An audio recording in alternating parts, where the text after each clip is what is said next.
सबसे पहले तो मैं खिदमत कमेटी के जो निगरान हैं खिदमत कमेटी का वो कहते हैं ना कि ख्वाब देखकर उसे शर्मिंदा ताबीर करने वाले, तो ख्वाब देखते हैं इकबाल और शर्मिंदा ताबीर करता है क़ायद आज़म। तो यहाँ भी जो हमारे खिदमत कमेटी के बानी हैं, खिदमत कमेटी को चलाने वाले हैं, चेयरपर्सन हैं, जो लोग भी हैं, मैं उन सब को खराज तहसीन पेश करती हूँ कि उन्होंने मुस्तहकीन को तलाश किया और वो भी इज़्ज़त नफ्स के साथ उनके घरानों तक पहुंचाया जाता है। यहाँ सैर व इफ्तार, यहाँ चूँकि आपने देखा होगा हर जगह कौरमा बन रहा है, सालन बन रहे हैं, और जहाँ ये पहुंचाया जाएगा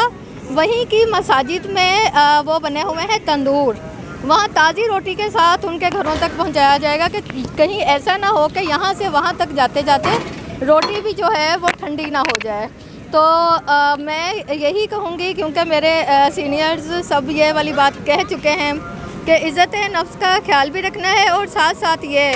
कि मैं ईद का भी ये पैगाम देना चाहती हूँ कि अगर आप 1000 लोगों की वो कर रहे हैं मदद, तो खुदारा किसी एक ऐसे बंदे की ऐसी मदद कर दें कि वो अगले साल तक खुद ज़कात देने वाला बने, ज़कात लेने वाला ना बने। तो इस वजह से मैं यही कहूँगी कि आप ऐसी खिदमत करें और यहाँ से आके सीखें कि किस तरीके से अपने साथ मिलाया जाता है वॉलंटियर्स को, और किस तरह से कहते हैं ना, एक ही सफ़ में खड़े हो गए महमूद व यास, ना कोई बंदा रहा ना कोई बंदा नवाज। हमने उस माशरे की तकमील के लिए आगे बढ़ना है, और बेशक हमने खिदमत कमेटी की खिदमत से और आइडियाज़ से बहुत कुछ सीखना है। ये एक मिसाल कायम कर दी है इस्लामाबाद के नौजवानों ने, जिसे हमें फॉलो करना है। बहुत शुक्रिया, अल्लाह निगहबान।